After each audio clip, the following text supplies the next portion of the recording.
Olá, olá, bom dia a todos. Vamos dar início à nossa live falando sobre inventário. Esperar alguns colegas entrarem para a gente poder dar início.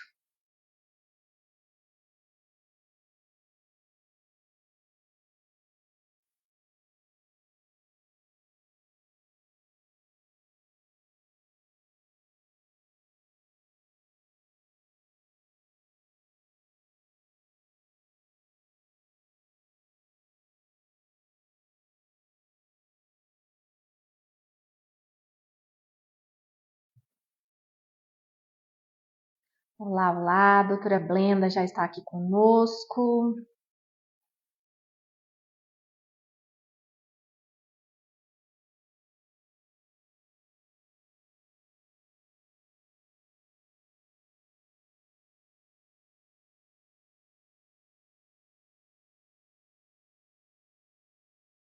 Aguardando o pessoal entrar para a gente começar a tirar as dúvidas sobre inventário.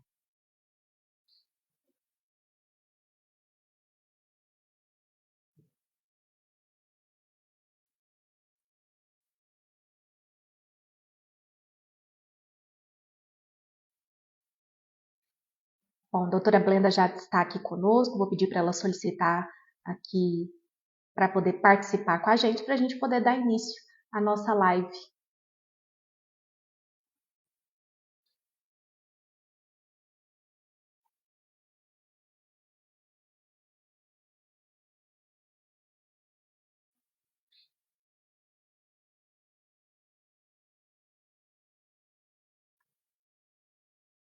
Vocês estão me ouvindo bem? O áudio está bacana, a imagem está bacana?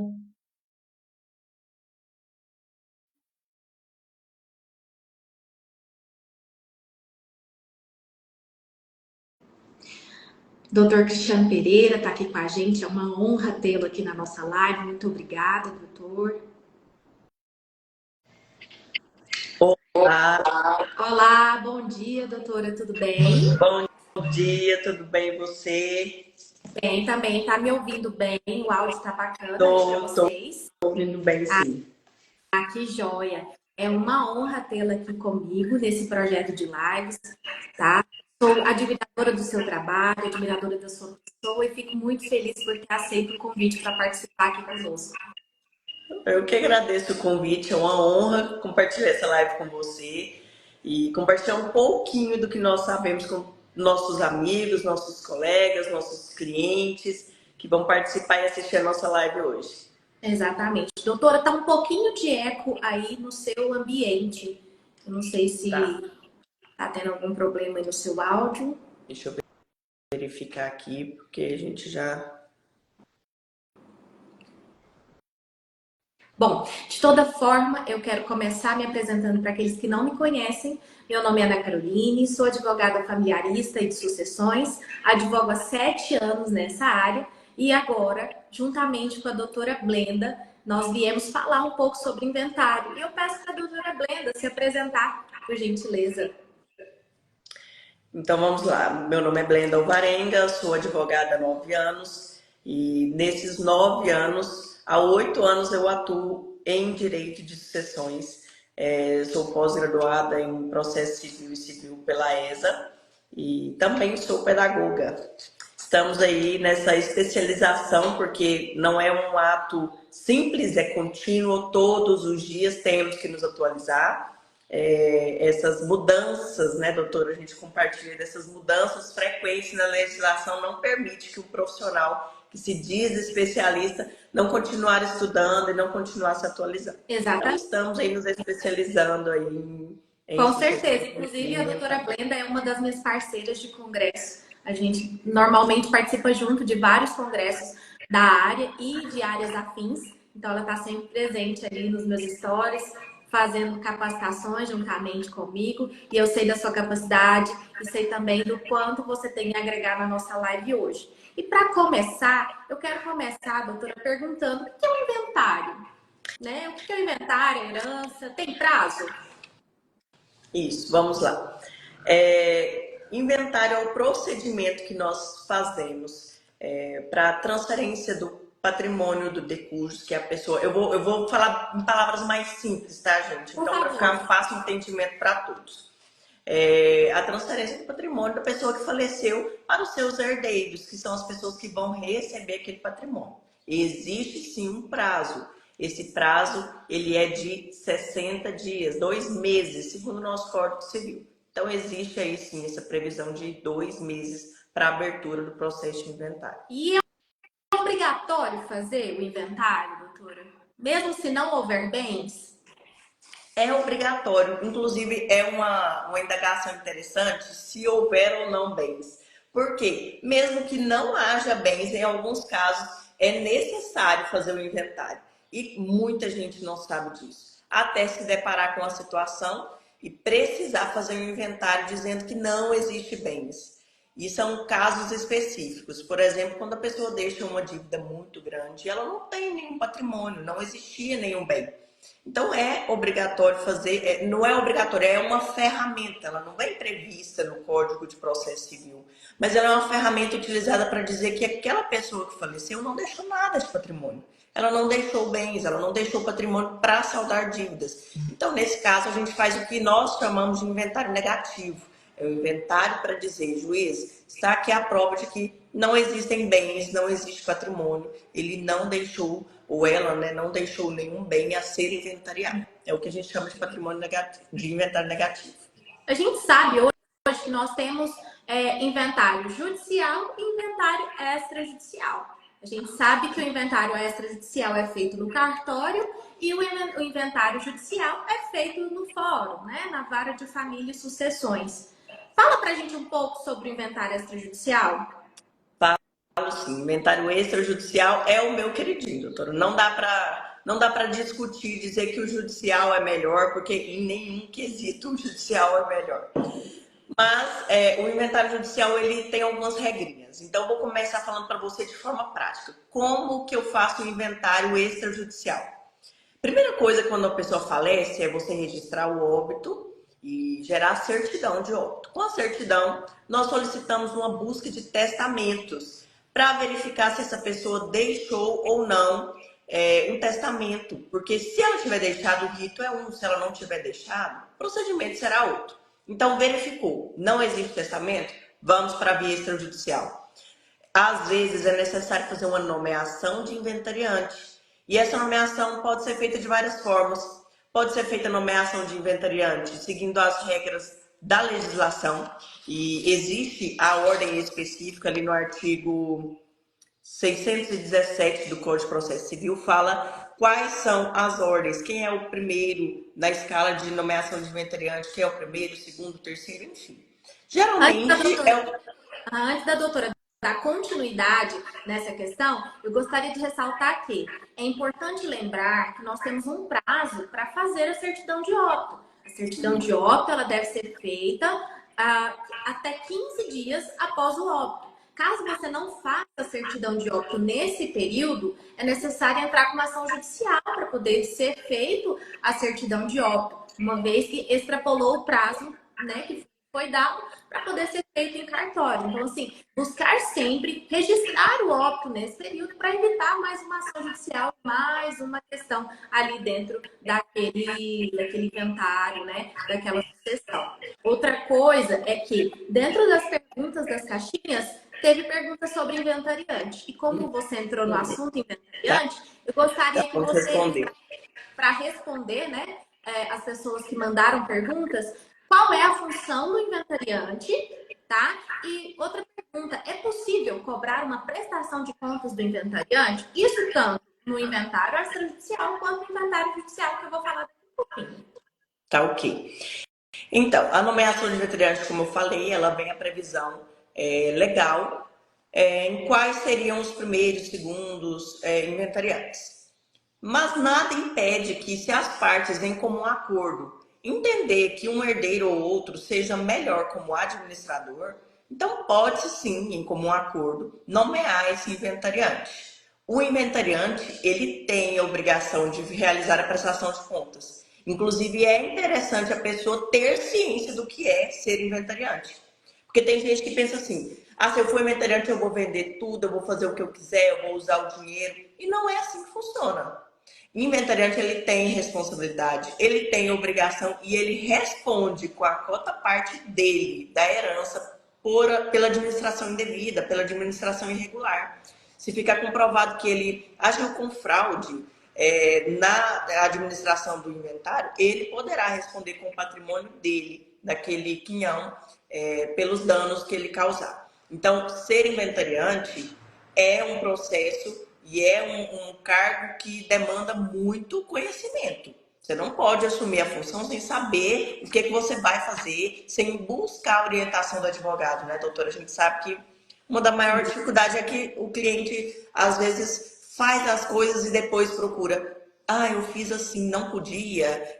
Eu fiz assim, como que tem que ser? E muitas vezes, né, na hora de nomear este inventariante, a família não entra em acordo e não aceita aquele inventariante, muitas vezes por litígio entre eles, por divergências, até mesmo em razão do caráter daquele que vai administrar o espólio, até que seja feita a partilha dos bens. E aí pode ser nomeado um inventariante alheio à família, que seja de confiança, para administrar esses bens, onde ele deve prestar contas de tudo que ele o fizer, ali, né, referente ele espólio a todos os herdeiros, e se houver meio também, para poder evitar maiores litígios, certo, doutora?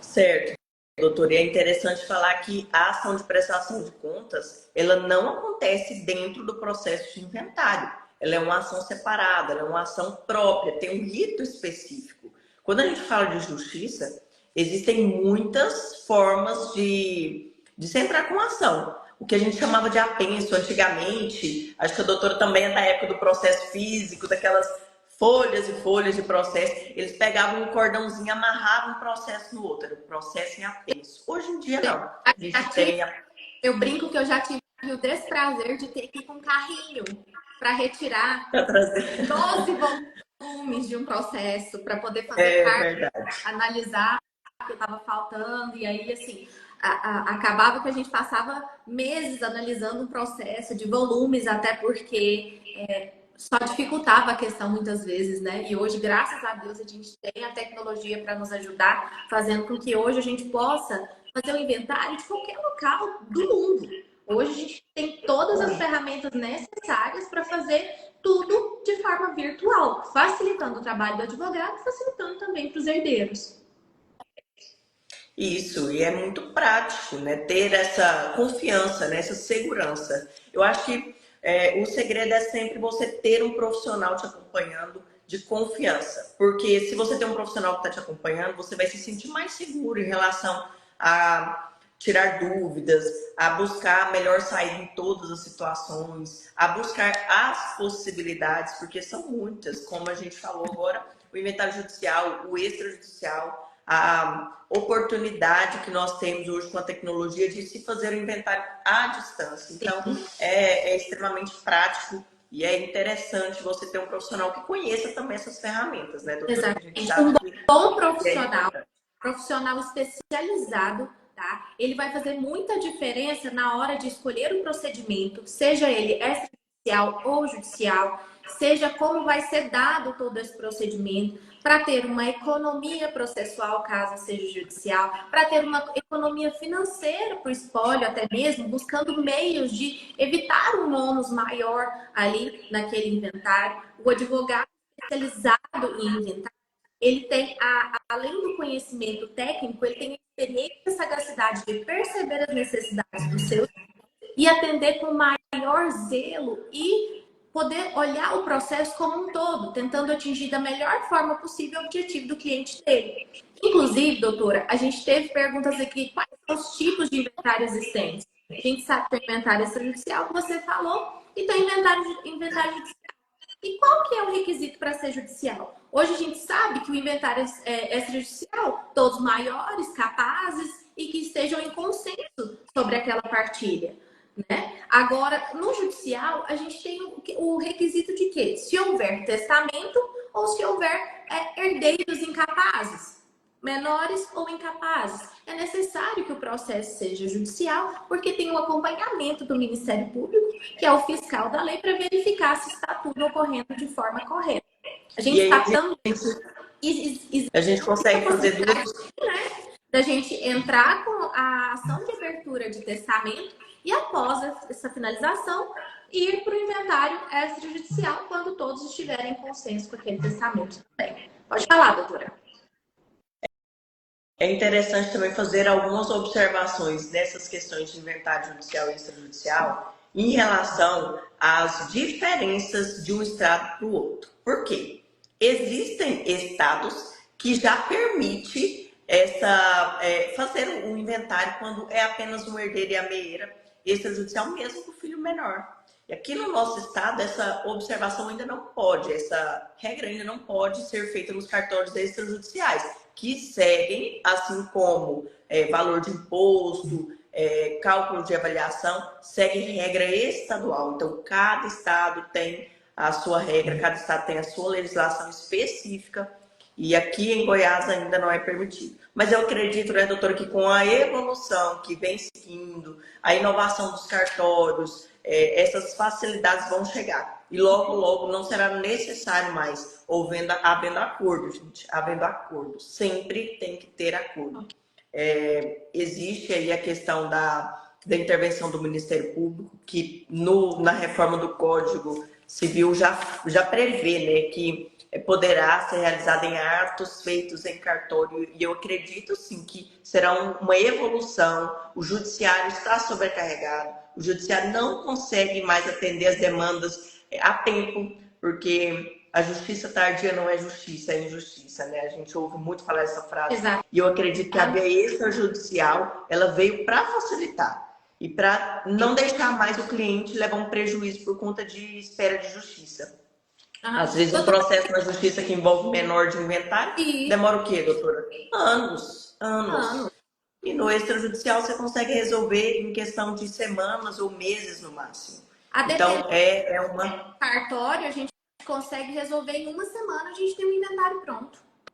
Claro, é a facilidade que a tecnologia nos traz, né? De poder emitir certidões instantâneas, de poder gerar um TCD. Isso foi maravilhoso, o TCD 3.0 do Estado de Goiás, que a gente já consegue gerar no mesmo momento a guia para pagamento. Inclusive, nós temos a contribuição da doutora Laura Landim, que ajudou bastante para que hoje a doutora Laura foi no ITCD 3.0 ou 2.0, está sempre trabalhando em conjunto para poder facilitar para nós, advogados da área. A doutora Laura sempre promovendo capacitação, ensinando, é professora, advogada e compartilha muito com a gente. Trabalho, né? Nossa presidente aí, nosso abraço, nossa gratidão a ela. Exatamente. Inclusive, doutor, o que acontece se a gente não entrar no inventário no prazo que a lei traz, de 60 dias? Bom, vamos lá. Existem várias possibilidades. Nós temos a multa, que com certeza é o primeiro que vem na mente de todo mundo. Se eu não entrar no prazo, o que pode acontecer? Primeira coisa que vem na cabeça é a multa. Mas eu vou fazer aqui até respondendo uma perguntinha já que está lá na nossa caixinha. Além da multa, o que mais que pode trazer de consequência? E aí eu quero falar para você a possibilidade de um terceiro entrar com ação por você. O terceiro, um credor, por exemplo, pode dar entrada no processo de inventário se você não fizer. Ou, se passar um tempo, o direito de uso campeão de quem estiver morando no imóvel, ainda mais com um herdeiro. Então, inventário não é coisa para se deixar para depois. Inventário tem que ser feito. Tem uma pergunta aqui sobre essa questão de uso capião. Um herdeiro do imóvel inventariado pode pedir uso capião? Justamente, é aí que entra a demora, né? Às vezes as pessoas pensam assim, não vou mexer, vou deixar do jeito que tá. Não, o processo de inventário é muito complexo, é muito demorado, eu não vou mexer com isso. E aí passa-se os anos, e quando a pessoa vai ver, ela já perdeu o direito sobre aquele bem. Então, inventário é sim necessário se fazer o quanto antes, e existe sim a possibilidade de uso campeão de bem de espólio. Só que esse vai ser um tema para outra live, né, doutora? A gente vai marcar uma live. Exato. Essa live vai ser polêmica, porque é uma coisa que ninguém quer pensar, né? Falar assim, olha, vou deixar meu irmão morando naquele imóvel lá e e não vai dar em nada. Vai dar. Inclusive, Cuidado. sobre Inventário. brasileiros, né, doutora? Pois é, inventário não é coisa para se deixar para depois, tá? Exatamente. Inclusive, nós temos uma outra pergunta aqui que fala sobre como eu faço para excluir meu irmão do inventário e fazê-lo pagar apenas o imposto?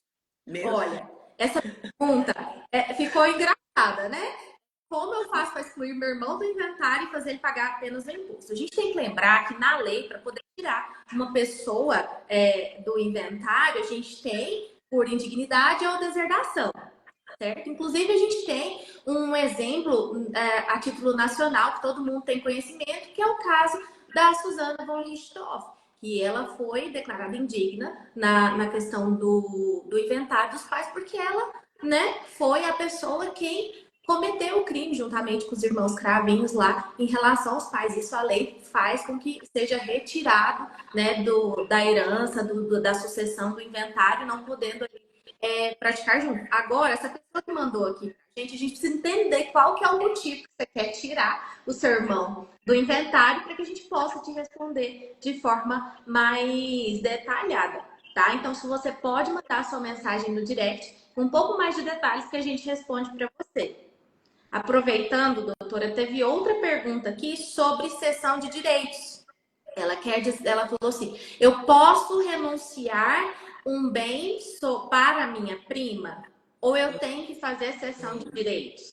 E aí vai lembrar que a gente tem a diferença entre renúncia, né, e cessão. A renúncia, ela é um contrato bilateral, translativo, gratuito, oneroso, aleatório, e a gente tem que lembrar que é de todo o seu quinhão.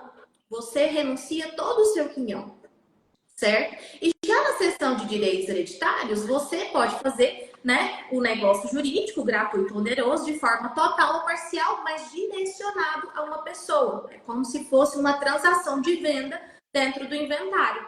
Fala mais pra gente, doutora, sobre a seção de direitos hereditários. Falo, ainda faço uma observação também, que muita gente chega aqui falando assim: ah, eu não quero mais inventário, eu não quero nada de patrimônio.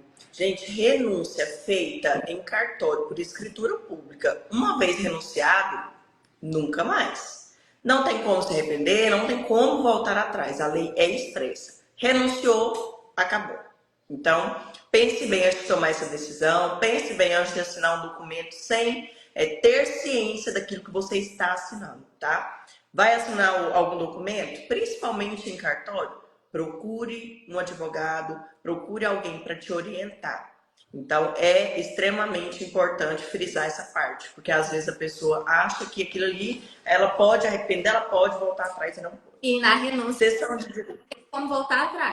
Não tem como. Cessão de direitos é uma ferramenta muito utilizada. Nós aqui no escritório utilizamos muito por quê? Muitas vezes no inventário extrajudicial a família tem vários imóveis e precisa do dinheiro para fazer a pagamento das despesas, advogado, é imposto, é cartório, é tudo. A gente utiliza a cessão de direitos como uma ferramenta que facilita para a pessoa que está comprando, porque traz total segurança. Os herdeiros podem vender um direito relacionado a um bem específico. Então, por exemplo, eu tenho 3 casas e nós precisamos do dinheiro de um imóvel para fazer o inventário. A gente vende para alguma pessoa um dos imóveis e nessa negociação, é claro, a pessoa vai fazer o pagamento daquele bem e ela vai ser incluída ali na cessão. E no próprio ato de escritura de inventário, você informa que existe cessão daquele bem. Ou seja, aquele bem não vai ser partilhado entre os herdeiros, porque o direito daquele imóvel já foi comprado por um terceiro. É a cessão de direitos. Que é diferente da doação, tá, gente? No caso aí da pergunta, da dúvida, já seria uma doação. Se ela não quer e quer deixar para a prima, ela quer doar. Ela quer receber a parte dela e a parte que ela vai receber, ela vai doar para a prima. Então, são inúmeras ferramentas. Aí a gente falou de inventário, a gente falou de doação e a gente falou de cessão de direitos. Que tem funções diferentes, então é preciso entender cada uma e analisar, é claro, a necessidade do cliente. Tanto na renúncia, quanto na doação, quanto na cessão de direitos, gera imposto de transmissão causa-mortes? Na cessão de direitos, o imposto é o ITBI. Imposto que é recolhido pela prefeitura e não pelo Estado, diferente da doação e da causa-mortes, que é o imposto recolhido pelo Estado.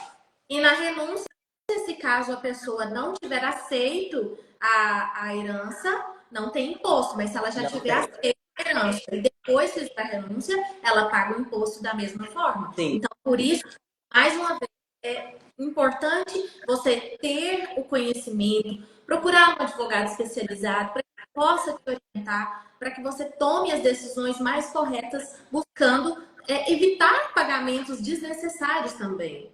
claro.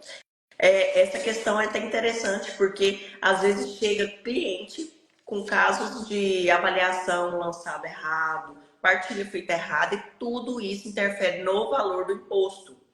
O imposto ele não é calculado de uma forma genérica, ele vai observar o quinhão que cada herdeiro recebeu.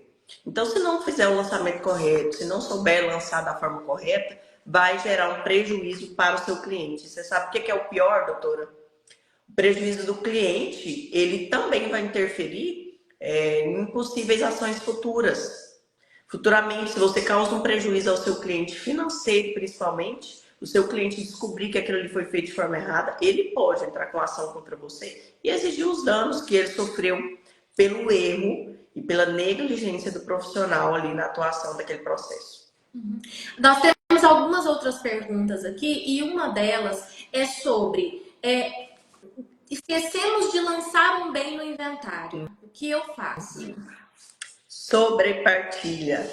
É possível fazer uma sobrepartilha daqueles bens que foram esquecidos ou que naquele momento não era interessante se fazer. Por exemplo, regularização de imóvel. Nós temos 3 imóveis novamente, um desses imóveis não tem escritura, está em processo de regularização e nesse momento não é interessante travar o inventário por conta desse bem. Apesar de ele poder ser declarado, enfim, é caso a caso, mas de forma bem superficial. Faça-se o inventário daqueles bens que estão regulares e que há acordo, e desse outro bem que pode ter alguma divergência, desse outro bem que pode ter qualquer outra situação, faça sua sobrepartilha. Não tenho a escritura da casa do meu pai, só tenho um contrato assinado. Posso inventariar a posse? Pode se inventariar posse. A legislação fala que é patrimônio e direitos. Então, por exemplo, uma ação judicial. Às vezes a pessoa que faleceu deixou ali um processo judicial de R$ 1 milhão. Ele tem esse dinheiro no momento do falecimento? Não, ele não tem. Mas ele vai receber aquele valor assim que o processo for finalizado, assim que aquele direito for realmente devido. Então, é posse e direitos. Você pode sim, inclusive a Cefaz recolhe imposto, tá? A gente não pensa que você vai conseguir fazer sem pagar imposto. Se declarar ali no ITCD, vai ter que recolher imposto sim. Eu estou com 2 clientes aqui, um do Pará e um aqui de Amapá mesmo. Eu estou fazendo a sobrepartilha, um porque agora que sai a possibilidade de receber um precatório, e aí a gente está fazendo a sobrepartilha para incluir esse valor do precatório para que possa ser recebido, né, a RPV. E estou com um no Pará, que teve um sinistro, um veículo, e eles não colocaram no inventário. E agora, para poder regularizar essa situação, a gente teve que fazer a sobrepartilha para poder finalizar toda essa questão do sinistro e regularizar a situação. Acontece muito, né, gente? Veículo é uma coisa que deixou para depois, precisa fazer. Mas existem outras ferramentas também, que eu acho que também é assunto para outra live, mas a gente pode fazer por alvará judicial, enfim. Exato.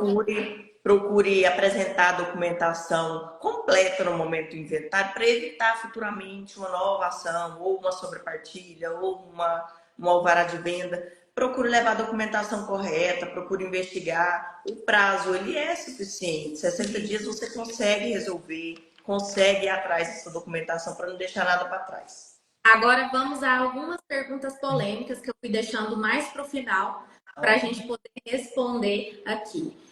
Meu ex-marido, tá aqui, meu ex-marido tem um filho fora do casamento. Ele vai receber a mesma porcentagem de bens que os meus filhos? Vai.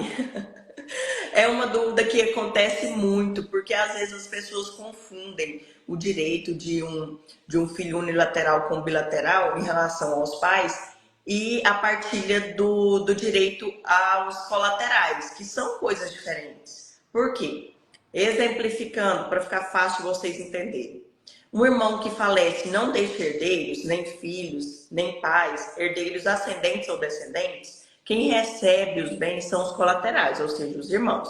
Nesse caso, existe sim uma diferença entre o direito que vai ser daqueles filhos que são filhos de pai e mãe e aqueles filhos unilaterais, o irmão só de pai ou o irmão só de mãe. Já não existe essa diferenciação quando o direito veio do pai. O direito veio do pai para os herdeiros descendentes. Então, são todos iguais. Todos vão ter direito ao mesma porcentagem do patrimônio. Lembrando que a herança, tá, gente? Tem a situação da ameação, que eu acho que é uma pergunta também, né? Às vezes você fala assim, mas fulano recebeu mais. Porque ele recebeu a parte da mãe dele, deixou para inventariar depois, alguma situação assim. Mas legalmente, os filhos teriam o mesmo direito. Tem uma pergunta aqui sobre essa questão. O regime de bens influencia na hora do inventário? E depois, na sequência, tem outra falando assim: estava em união estável pelo regime de comunhão parcial de bens.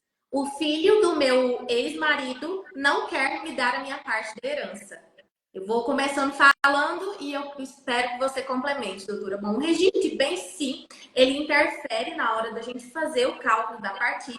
E a gente precisa observar a parte da menção do cônjuge sobrevivente dentro do regime de bens que eles escolheram para casar. Seja no regime de comunhão parcial, seja no regime de separação total, regime de comunhão universal. A gente precisa observar essa questão.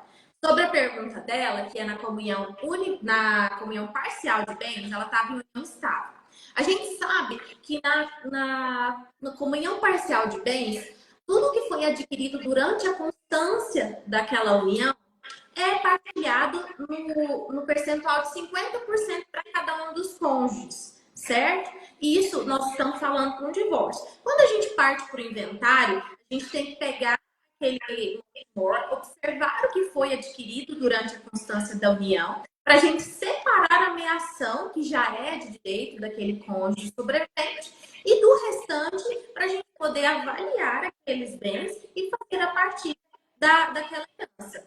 E aí, no caso, aqui ela fala: o filho do meu ex-marido não quer me dar a parte da herança. A gente sabe que no artigo 1829, inciso 1º, fala que o cônjuge ele vai concorrer juntamente com o filho, o herdeiro necessário, na mesma proporção, certo? Dos bens particulares do decújus. Então, da parte que foi de meação, daquela parte que foi adquirida durante a constância do casamento ou da união estável, aquele cônjuge sobrevivente não vai herdar. Mas da parte dos bens que foram adquiridos antes dessa união, os bens particulares, vai concorrer sim, juntamente com os herdeiros necessários na mesma proporção. Então, ela tem direito sim a receber a herança referente aos bens particulares na mesma proporção que ele. E nesse caso, você que mandou a sua pergunta, procure um advogado. Ele vai te instruir nesse sentido a garantir os seus direitos e fazer com que seja feita a partilha do modo mais correto possível.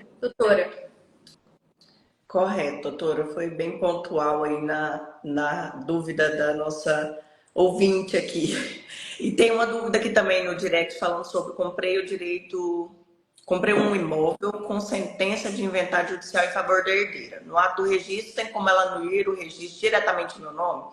Bom, depende. Se você fez a cessão de direitos hereditários, você não vai precisar da anuência dela no registro.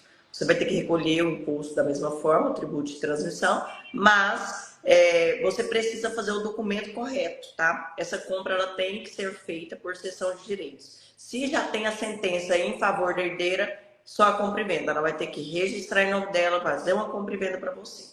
Porque ali na sentença já vai sair no formal de partilha quem é o proprietário daquele bem específico. Então, o seu caso é, como a doutora Ana falou, procure no direct que você vai conseguir, através da documentação, ter um esclarecimento melhor sobre como se deu essa compra e venda, para a gente poder te orientar. Temos mais uma pergunta aqui também, um pouco polêmica. Aqui, tá assim. Somos 5 irmãos, 4 querem vender o bem e o outro não. O que fazer? É o mais comum, né? A gente recebe a quantidade de casos que chega aqui falando assim, olha, eu conversei com meus irmãos, estamos todos de acordo, todo mundo assina, menos um. Quando fala esse menos um, doutora, é uma situação, porque assim, menos um, gente, é menos um. Menos um não é consenso. Se um não quer, não tem como fazer no extrajudicial. É judicial. Pode ter 20 herdeiros. Se um fala assim, eu não assino, não tem como ser no extrajudicial, tem que levar para a via judicial, tá? E aí. Tem que lembrar do direito de previdência, né? Fazer Isso. a proposta no inventário para que todos os herdeiros possam olhar aquela proposta que é igual para todos. E aí, se não queira vender, não quer assinar ou não quer assinar a terceira, ele vai exercer o direito dele de preferência. Ele quer comprar ou não, e a gente pede judicialmente ao juiz, olha, excelência, reservado o direito de preferência de uma das partes para, mas tem direito de vender a este terceiro. E só um dos herdeiros não concorda. E aí, doutora, o juiz autoriza essa venda? Autoriza, doutora. Observado o direito de preferência, a pessoa ela não tem como ela impedir, achar que ela vai bater o pé e que ali não vai ficar daquele jeito, porque ela não vai assinar. As pessoas têm o costume de dizer, principalmente aqui, doutor, interior, eu sei que a doutora aí está numa cidade muito maior, mas aqui que a gente fica no interior, a gente vê muito assim, o juiz assina por ele. O suprimento da assinatura, né? Não é que o juiz vai lá no cartório e vai assinar por quem não quis vender, porque o juiz vai emitir uma autorização para que aqueles herdeiros façam a venda de acordo com o valor de mercado. É um processo demorado, vai vir o avaliador do imóvel, pode pedir uma perícia, um avaliador auxiliar para acompanhar essa avaliação, para ver se realmente aquele imóvel vale o valor que o avaliador falou, encontrar, e enfim, mas ele vai conseguir, os herdeiros vão conseguir vender mesmo que esse único herdeiro não queira, desde que observar essas regras de preferência, a regra de valor de mercado, a regra de igualdade. Acontece de um herdeiro, ele não quer comprar o bem, ele só quer postergar a situação por uma pirraça, porque não quer que todos os herdeiros vendam para um terceiro, porque sabe, simplesmente por não querer, por dar birra, como uma criança pequena. E isso acontece com muita frequência, independente se é cidade grande, cidade pequena. Os inventários judiciais, eles demoram muito em razão das pirraças e dos litígios, gente. Muitas das vezes é em razão disso que os processos demoram mais. Tanto que eu falo para os clientes, quanto mais vocês brigarem, mais caro fica, mais tempo demora. Verdade. E eu queria fazer agora, esclarecer uma dúvida que eu lancei aqui da última vez que nós marcamos a live e não deu certo. E doutora, eu vou te falar, deu divergência, deu bafafá, vi muito posicionamento diferente. E aí a gente responde a pergunta com a palavra-chave do advogado. Depende. Eu vou revisar aqui a pergunta com vocês. Eu tinha perguntado se um patrimônio, a pessoa falece, deixa um filho e uma casa. E no falecimento dela, quem terá o direito dessa casa? O credor, porque ela deixou uma dívida, ou o filho, que era o único filho, o único herdeiro da pessoa. E aí a gente responde com depende por quê? Existem muitas divergências sobre esse tema, mas é interessante você entender o que é herança. A herança é ativo e passivo. Para você chegar àquele valor que será partilhado entre os herdeiros, primeiro você tem que tirar aquilo que é dívida. Então, se ele deixou aí uma casa que valia 100 mil e deixou uma dívida de 50 mil, a herança é somente 50 mil. A herança não é os 100 mil, não. Você vai tirar primeiro a dívida. Agora, eu já entro por outra esfera que talvez vai acalentar o coraçãozinho da grande maioria, que foi 70% das pessoas dizendo que o direito é do filho. Por quê? O credor, como a gente já falou na live aqui, ele tem direito de pedir até a abertura do inventário, caso o filho não faça. Porém, existe uma lei específica sobre o bem de família. Então, nós precisamos entender: é um bem de família? Esse patrimônio se enquadra no que a lei diz sobre bem de família? E depois de verificada essa observação, nessa pergunta específica, é que a gente vai definir se realmente esse direito vai ser do credor ou se vai ser do herdeiro. Porque a gente sabe que bem de família é impenhorável.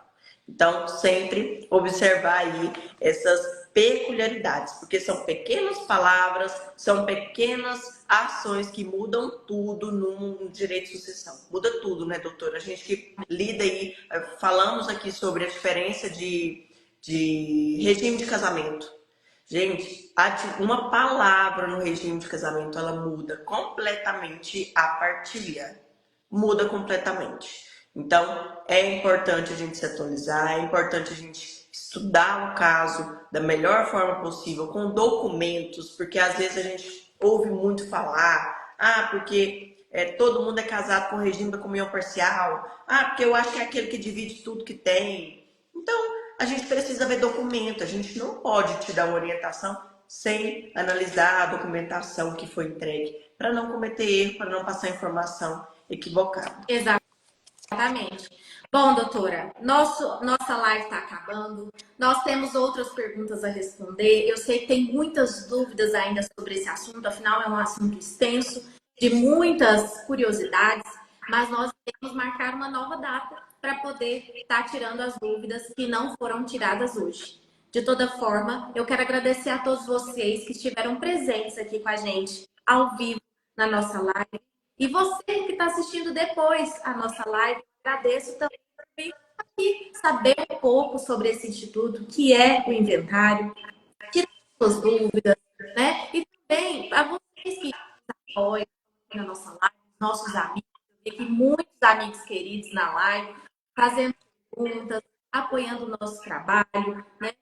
Trocando um pouco de conhecimento com a gente também. E quero agradecer também a doutora Blenda pela oportunidade de estar aqui no meu perfil, compartilhando do seu conhecimento, da sua experiência e tirando as dúvidas juntamente comigo dos nossos ouvintes, assim como você disse. Então, muito obrigada, doutora Blenda, por essa oportunidade. Espero tê-la em breve aqui em outra live para falarmos um pouco mais sobre esses assuntos tão pertinentes do nosso dia a dia.